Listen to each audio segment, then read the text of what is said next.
Hello guys, welcome back to my YouTube channel Riva Kitchen ব্লগে আপনাদের সবাইকে স্বাগত জানাই। তো চলুন আজকে আপনাদের দেখাচ্ছি রুই মাছের ঝোল রান্নার রেসিপি। দুর্দান্ত গরমে মাছের ঝোল এই রেসিপিটি একবার অবশ্যই বাড়িতে বানিয়ে দেখবেন। দেখতেও যেমন সুন্দর, খেতেও দারুণ টেস্টি হয়। আমাদের বাঙালির প্রিয় খাবার মাছের ঝোল এইরকম একটা হলে সবারই খুব পছন্দ হয়। চলুন আজ আপনাদের সাথে মাছ রান্নার রেসিপিটি শেয়ার করছি। প্রথমে কড়াইয়ে তেল গরম করে নিয়েছি।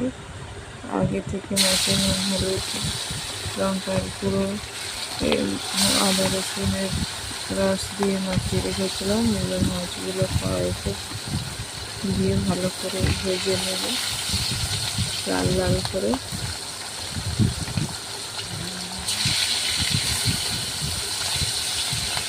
তো বন্ধুরা, ভিডিও তো সবাই দেখে, কিন্তু চ্যানেলটিকে সাবস্ক্রাইব করে না এবং ভালো লাগলে লাইক দিবেন।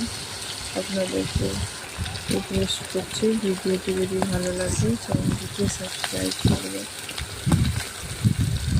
আমাদের চ্যানেল সাবস্ক্রাইব পুরো ফ্রি আছে।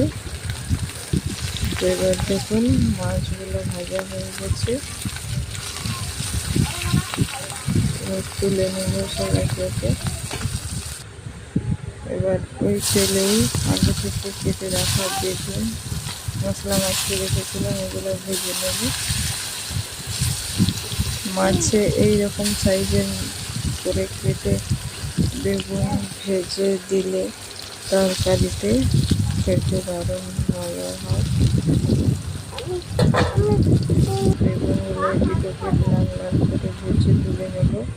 এরপরে তেলে দেব আগে থেকে কুচানো পেঁয়াজটাকে গোল্ডেন ব্রাউন কালার আসা পর্যন্ত ভেজে নেব।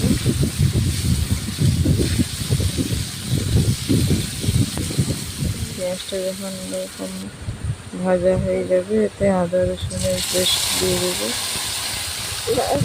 1 চামচ।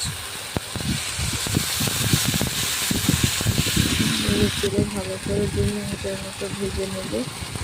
এরপর দিয়ে দেব লবণ স্বাদ মতন, ধনে গুঁড়ো 1 টেবিল চামচ, হলুদ গুঁড়ো 1/2 টেবিল চামচ,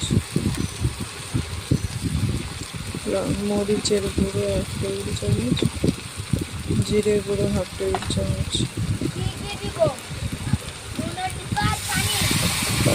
সামান্য জল দিয়ে মশলাগুলোকে ভালো করে কষিয়ে নেব। মশলা কষানো হয়ে গেছে, আমি আলু দিয়ে দিয়েছি।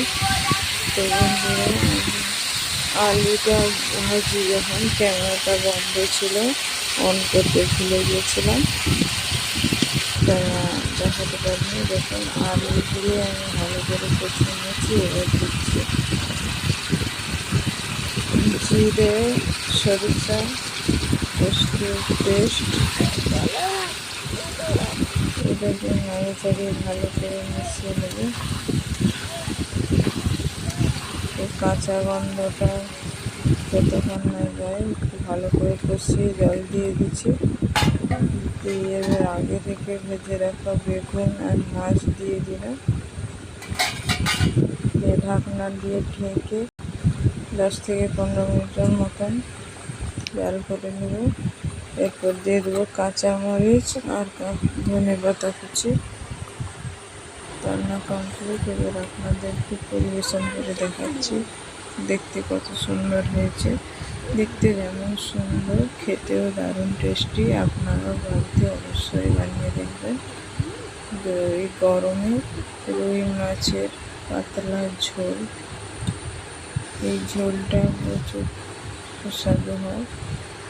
ঝাল তো আপনারা অনেকেই খেয়েছেন মাছে, এইরকম টাটকা মাছের যদি একটু পাতলা ঝোল হয়, খেতে খুব সুন্দর লাগে।